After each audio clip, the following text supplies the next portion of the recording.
Mukushoroku no Yonkishi, Os Quatro Cavaleiros do Apocalipse, Episódio 6, A Chama da Lembrança. E graças ao movimento rápido de Nasyns, eles conseguiram derrubar e capturar um dos Cavaleiros do Caos. No entanto, Donnie menciona que o problema agora é aquele velhote barbudo de óculos escuros. E ele também acaba sendo o motivo do início de uma discussão entre Donnie e Shion, pois Donnie acredita que aquele homem é um inimigo muito mais poderoso do que aquela mulher, e que eles precisam avisar o quanto antes Annie e os outros. No entanto, Shion discorda e diz que eles devem primeiro relatar ao Tristan que o inimigo foi capturado. E os dois só param de discutir quando Nasyns intervém, pedindo para que eles parem com aquilo. E além disso, o garoto ainda lembra que eles se encontram na mesma situação, pois a magia de obstrução sensorial ainda estava ativa, impedindo que eles conseguissem sentir a magia um dos outros. E Percival concorda, dizendo que mesmo que eles tentem procurar por Tristan e os outros, eles não irão conseguir encontrá-los, e só irão acabar se perdendo. Voltamos então para o local onde está Tristan e Oladio. O rapaz sugere que está na hora dela cancelar a magia que ela lançou sobre o Anak, pois ele acredita que, assim como ele, os seus amigos também estão preocupados e provavelmente procurando por ele. Entretanto, Oladio responde que ainda não, pois ela teme que Arthur possa lhe escutar. E então, Io pergunta a Tristan se ele não está curioso para saber por que seus amigos, que deveriam estar vivendo no mundo dos demônios, foram capturados por Arthur no Reino Eterno. E imediatamente Tristan pede para que ela conte o que ela sabe. E o estado de Isolda era preocupante. Sentado, ela tremia e suava bastante, parecendo não mais suportar os efeitos do veneno em seu corpo. Enquanto isso, Annie diz que aquela cidade parecia ser mais um labirinto, e que ela não fazia ideia em qual direção estava a pousada. Jade então sugere que eles peçam ajuda das pessoas que estão no festival. Mas a garota diz que isso é uma péssima ideia, que eles não podem envolver as pessoas nessa briga, e que antes de tudo, eles precisam primeiro fazer algo sobre o veneno de Isolda. No entanto, a garota diz que está tudo bem, e que ela ainda consegue lutar. Porém, de repente, Jade, visivelmente bem nervoso, começa a dizer: Isolda, se você quiser me bater, faça isso somente depois. E a garota não entende nada, até que o rapaz simplesmente leva sua boca até a sua perna, no local exato onde a cobra lhe mordeu. Jade então começa a sugar o veneno com sua boca, cuspindo logo em seguida. E ele continua, até conseguir tirar o máximo de veneno possível do seu corpo. O rapaz diz que, infelizmente, nesse tipo de situação de emergência, tudo que ele pode fazer é prestar os primeiros socorros. Jade se lamenta por não conseguir fazer mais, e que se Tristan estivesse pelo menos ali, tudo iria ser diferente. Porém, Isolda diz que não é bem assim, já que o Jade também lhe ajudou naquela época. Quando ainda jovem, ela acabou se perdendo enquanto exploravam uma floresta, deixando assim todos presos lá. Jade ainda lembra que eles passaram por uma situação bem difícil, sendo atacados por alguns monstros. Annie pergunta se foram somente os dois, mas Jade responde que Shion também estava com eles, pois os três sempre andavam juntos o tempo todo. E a garota não se contém e questiona como ele consegue ser amigo desde a infância de alguém com uma personalidade tão ruim. Mas Jade pede para que ela não diga isso, pois ele passou por momentos bem difíceis no passado, e que originalmente ele era um menino de bom coração. E por fim, Isolda diz se lembrar vagamente daquele dia. Ela diz que por estar machucada, Jade lhe carregou em suas costas o tempo todo, até chegar em casa. E Isolda também confessa que desde aquele dia, ela não tirou da cabeça dela que precisava lhe agradecer algum dia. E Jade não perde tempo e diz que ela pode lhe agradecer saindo com ele algum dia desses. Pois é, ele literalmente convidou ela para um encontro. E Isolda acaba ficando sem reação inicialmente, mas logo ela começa a sorrir. A garota diz que Jade não é muito bom em contar piadas, já que ele nem sequer está interessado nela. Mas ao dizer isso, ela acaba mexendo com Jade, que finalmente toma coragem e decide lhe contar o que ele realmente sente por ela.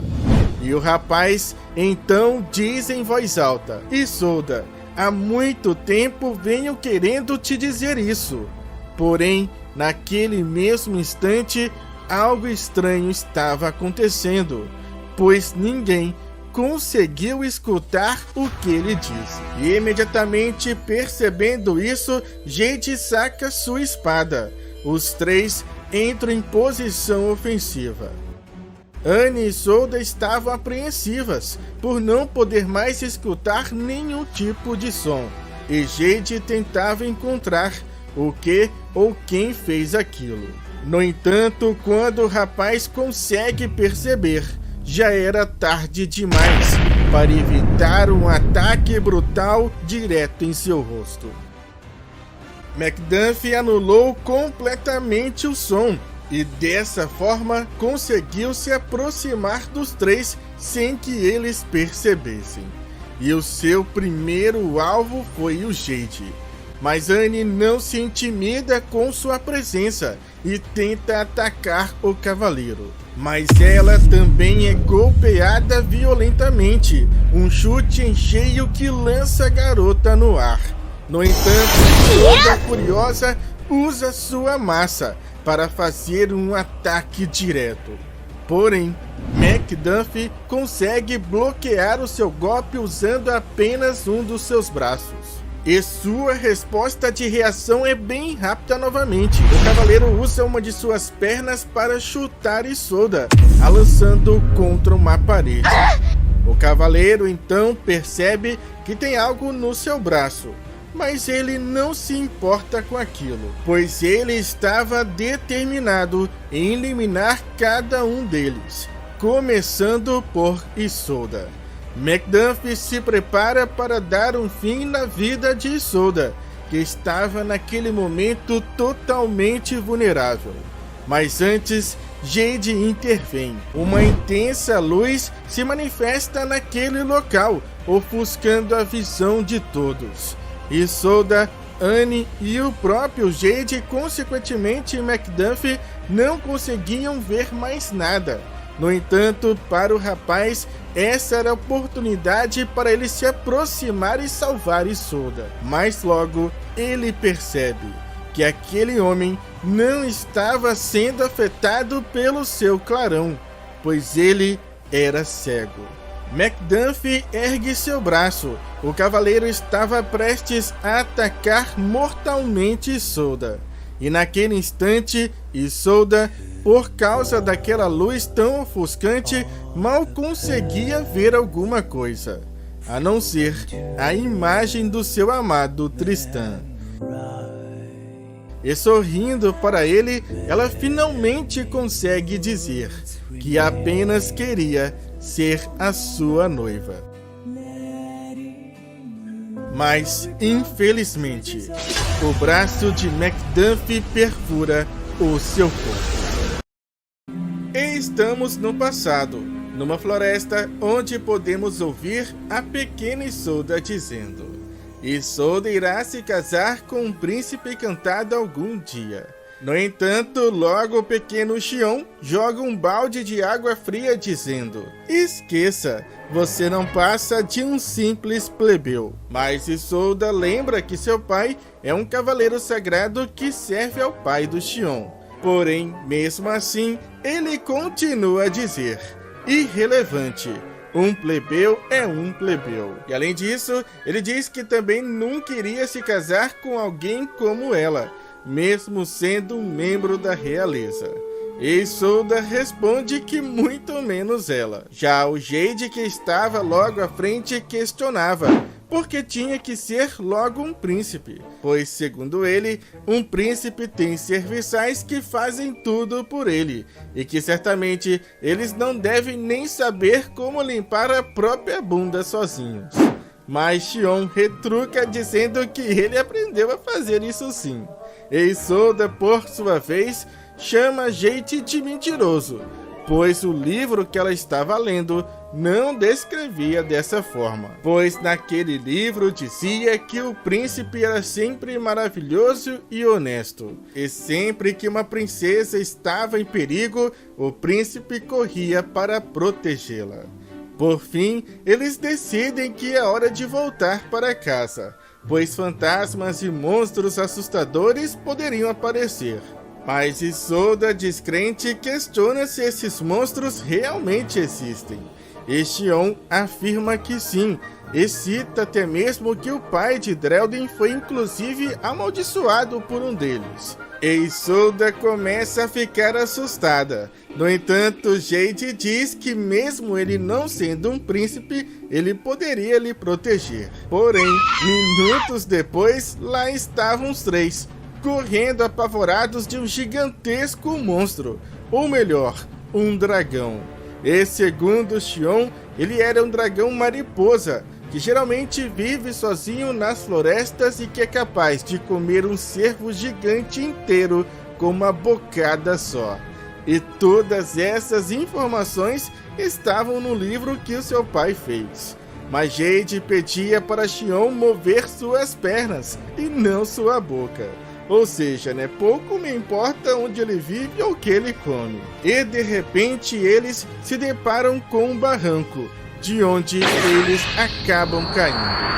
Mas felizmente eles não se machucaram, apesar de Isolda acreditar que eles irão morrer ali de qualquer jeito, pois aquele dragão já estava na cola deles. O monstro salta daquele barranco já com o bocão aberto para comer os três numa única bocada. Jade, Isolda e Xion entram em desespero, já imaginando que esse era o fim deles. Mas algo inesperado aconteceu.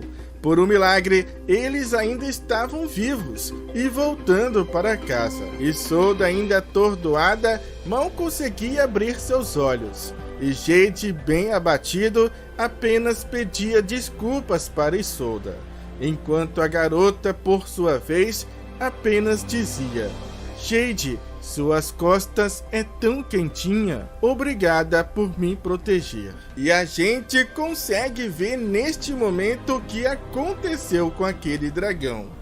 O bichinho foi de base. E o Jade, diante daquela situação, não consegue conter suas lágrimas, pois ele estava decepcionado consigo mesmo. E agora ele pode finalmente confessar que não foi verdade, que ele se aproveitou que ela estava machucada e não lembrava de nada para mentir. Eu não pude te proteger, e você encontrou seu verdadeiro príncipe. Eu sou um mentiroso.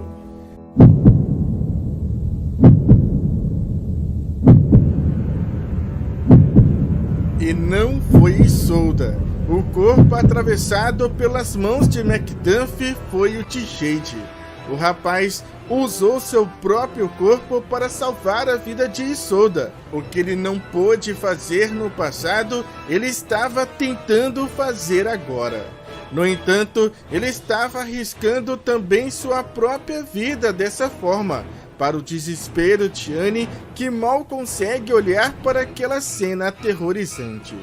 Porém, mesmo estando naquela situação, Jade sorri, e Macduff só entende o porquê quando ele olha para o seu outro braço e percebe que aquela coisa de antes estava pulsando intensamente.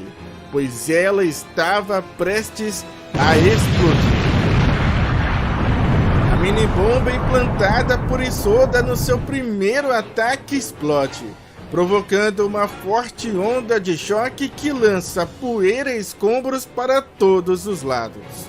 Isolda segura bem forte Jade, enquanto McDuff é lançado violentamente contra a parede. E após baixar a poeira, Annie descobre que agora ela pode ouvir novamente os sons, pois eles finalmente voltaram. E ao olhar para McDuff todo detonado, caído no chão, ela indaga se ele também é um cavaleiro do caos. No entanto, a situação era muito mais pior do que ela imaginava. Em choque, Isolda perguntava: Annie, o que eu faço? Jade não está respirando. Eu não consigo parar o sangramento. E tomada pelo desespero, Isolda implora para Jade acordar, para abrir seus olhos, para dizer qualquer coisa. Mas o rapaz já não dava mais nenhum sinal de vida. No entanto, Isolda não desiste dele e suplica: por favor, Jade, eu vou ao encontro com você. Então eu te peço, me diga o que você queria me dizer o tempo todo. Jade, Jade, abra seus olhos. Mãe, abra seus olhos. Naquele instante, Annie, ao ver aquela cena, se recorda de um momento com sua mãe.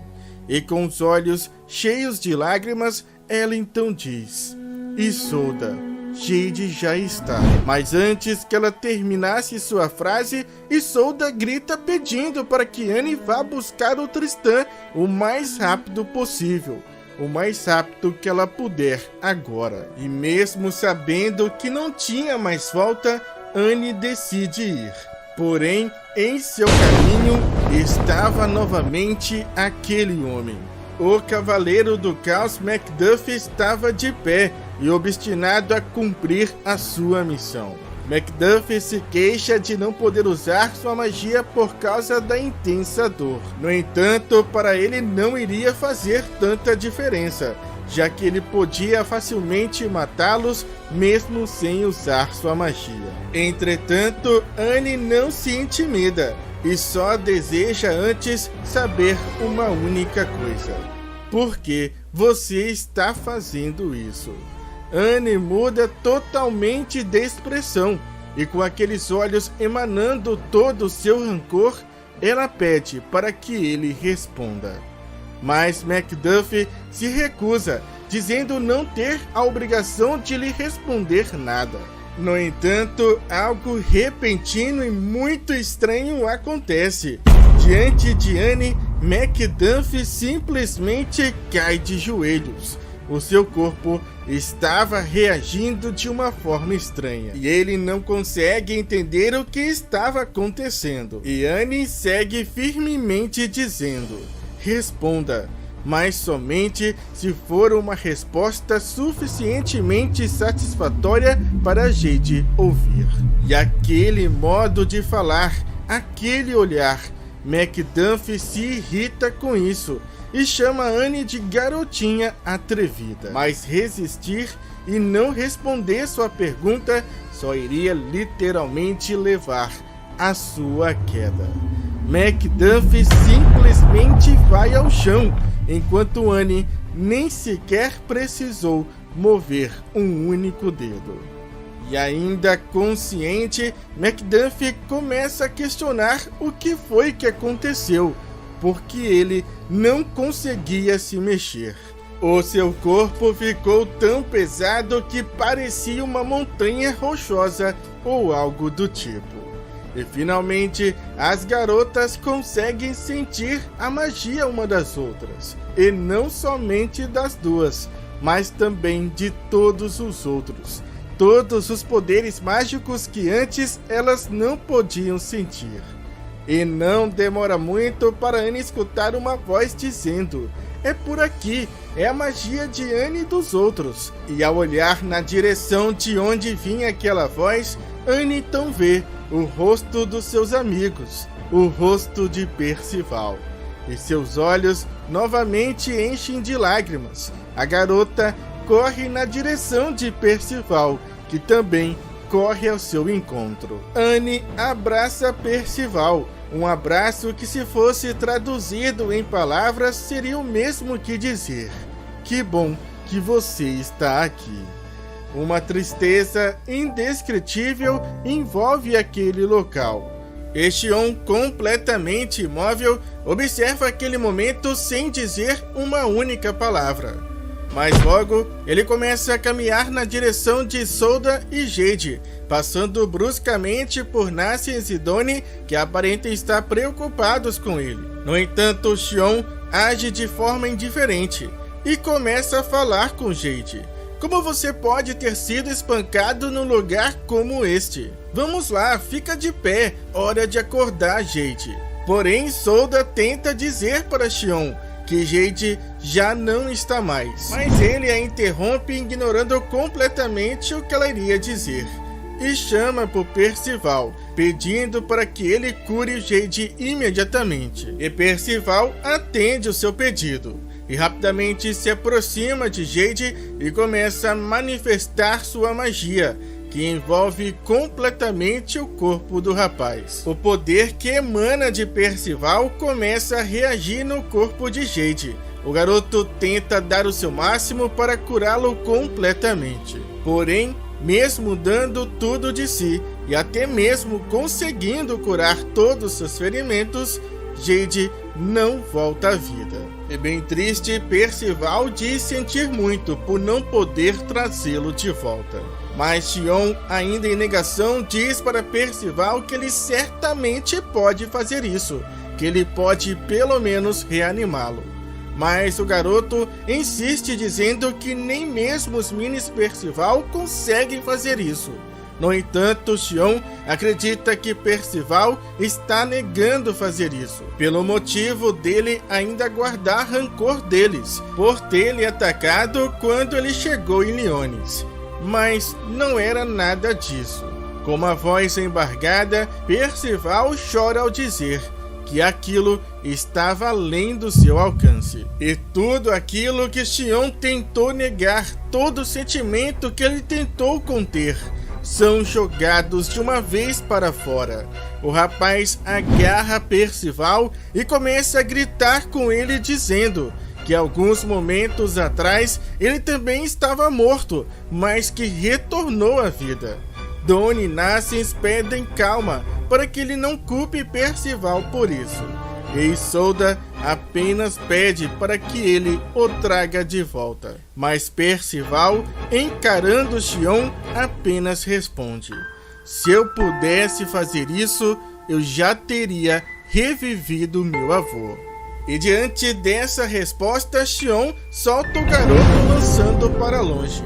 Mas Percival logo é colhido pelos seus amigos, que se revoltam com a atitude de Xion. E além disso, Donnie também lembra que, da mesma forma que eles capturaram aquela mulher, eles precisam agora priorizar a captura do careca barbudo. No entanto, é somente neste instante que eles percebem que aquele homem simplesmente desapareceu dali.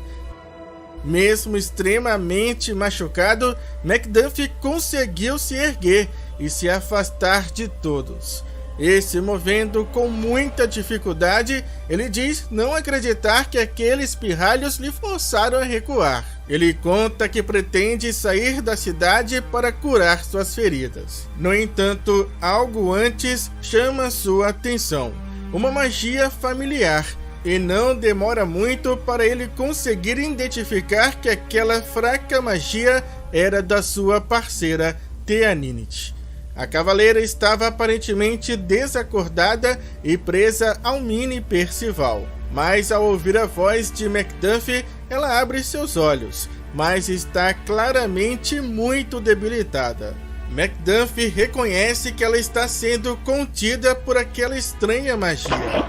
O cavaleiro toca no mini Percival e chega à conclusão que aquilo não irá lhe soltar de jeito algum. E mesmo com ela pedindo por ajuda, McDuffie ignora e leva sua mão até um dos bolsos de sua jaqueta, retirando dali uma espécie de apito, um presente dado pelo rei Arthur. O apito de Sinoprosob, um item mágico que invoca criaturas mutiladas que habitam purgatório. McDuffie conta que irá fazer bom uso daquilo, mas que não está pegando de graça, pois em troca ele irá lhe dar aquilo. O cavaleiro usa sua boca para retirar uma de suas luvas, um item também mágico dado pelo rei Arthur, a luva de Sheanish, que segundo McDuffie é um excelente item que multiplica a força do indivíduo que a coloca em 4 ou 5 vezes, e que por fim ele acredita que irá beneficiar muito alguém tão impotente como Teaninit. Mas a cavaleira ordena que ele devolva imediatamente aquilo, mas a ignorando completamente, McDuffie o coloca na boca e o assopra. Enquanto isso, Isolde continuava com Jade em seus braços, enquanto Xion mal conseguia olhar para seu amigo naquele estado. E certamente ele estava ainda mais indignado pelo responsável por aquilo ter escapado. E diante dessa situação, Xion, com dos orbes em suas mãos, recita Vivaro, e de imediato um dos seus espíritos é invocado. E rapidamente Xion ordena dizendo: o alvo fugiu deste lugar. Siga seu cheiro de sangue e apague totalmente sua existência. Use o poder de todos os seus subordinados que existem em cada canto dessa cidade. E aquele espírito de fogo usa seu grito ensurdecedor para convocar todos os seus subordinados. E lá de baixo, Percival logo nota que algo de estranho está acontecendo, pois as chamas de uma das tochas estava simplesmente se desprendendo dela e se direcionando para o céu. Assim também como as chamas de todas as tochas seguradas pelas pessoas do festival. E enquanto aquelas chamas atravessam o céu, iluminando aquela noite, Xion se recordava de uma conversa que teve com Jade. Sabe, Xion, eu te invejo. Eu sempre me preocupo com o que os outros pensam de mim e tento ser legal. Eu tento ao máximo esconder meus verdadeiros sentimentos porque não quero ser rejeitado. Já você insiste que as pessoas que dizem que estão certas ou que são inocentes, na verdade estão erradas ou são culpadas. Você não reprime seus sentimentos por causa do que os outros vão dizer. Monocromático. Tenho certeza que eu tenho esse tipo de poder mágico porque admiro como você é, preto e branco. E não tão longe dali, podemos ver Tristan seguindo o mais rápido possível para aquele local. O rapaz se surpreende ao ver no céu a magia de Xion se formando, o Death Sky Burial. E a gente segue ouvindo agora o Xion dizendo: Jade, até onde vai a sua lealdade ao príncipe Tristan? E Jade respondia: não me entenda errado, eu respeito do fundo do meu coração e sinceramente acho ele incrível, mas irei odiá-lo até o dia da minha morte. Naquele instante, Tristan chega até aquele local e ao ver Jade naquele estado, ele fica totalmente sem reação. E McDuffie, montado naquela criatura, estava bem próximo de conseguir escapar. No entanto, logo ele começa a sentir um desconforto repentino, um calor insuportável, pois logo atrás dele estava o gigantesco espírito de fogo invocado por Xion, que, como ordenado, o lidera seu alvo. McDuffie tem seu corpo totalmente incinerado. As chamas vibrantes do espírito elemental do fogo se espalham pelo céu estrelado. E de fora da cidade, Lancelot e Gawain observam as chamas da salamandra que iluminam o céu estrelado. Gawain reconhece que aquela é uma técnica de alto nível das artes espirituais do fogo, e que foi conjurada por aquele garoto chamado Xion. No entanto, Lancelot fica indignado, pois ele conta que havia dito para aquele idiota para capturar o inimigo, e não para matá-lo. Mas além dos dois, havia uma outra pessoa bem mais surpresa ali, que não conseguia acreditar naquilo que estava vendo com seus próprios olhos, pois nenhum dos seus irmãos foram mortos, e até mesmo a lavagem cerebral foi desfeita. E um daqueles demônios diz se lembrar de ter sido dominado pelos impulsos de raiva e ódio, e reconhece que acabou sendo descuidado, e pede desculpas.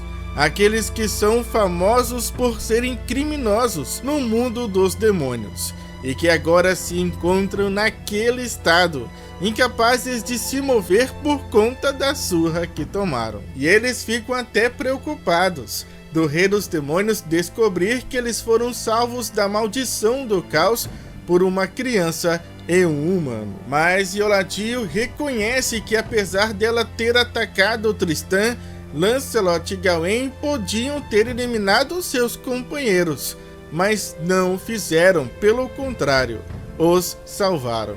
Portanto, ela é grata do fundo do seu coração. No entanto, Lancelot é bem direto ao dizer que seus movimentos eram bem limitados e reduzidos, então foi fácil identificar que eles sofreram lavagem cerebral. Mas, se eles tivessem tentado matá-los em pleno estado de consciência, nem ele e nem Gawain iriam ter mostrado nenhum tipo de misericórdia.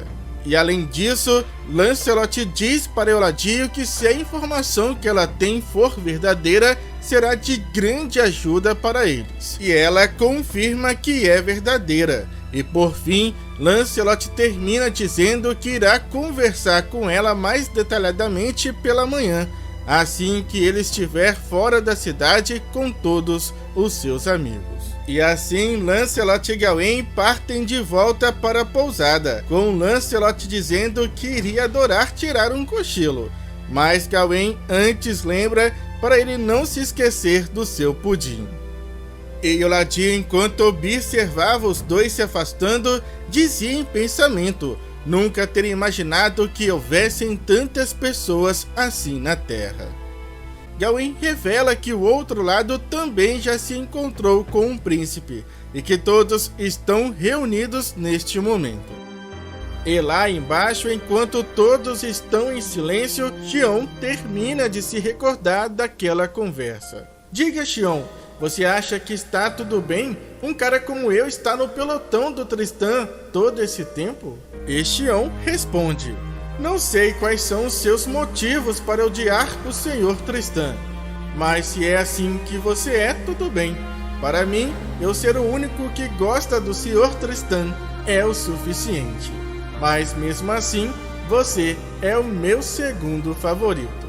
E ao ouvir isso, Jade responde: eu estou feliz por ouvir isso, mesmo sabendo que existe uma grande lacuna entre nós dois. E assim, Xion se despede de um grande amigo, sob o céu iluminado.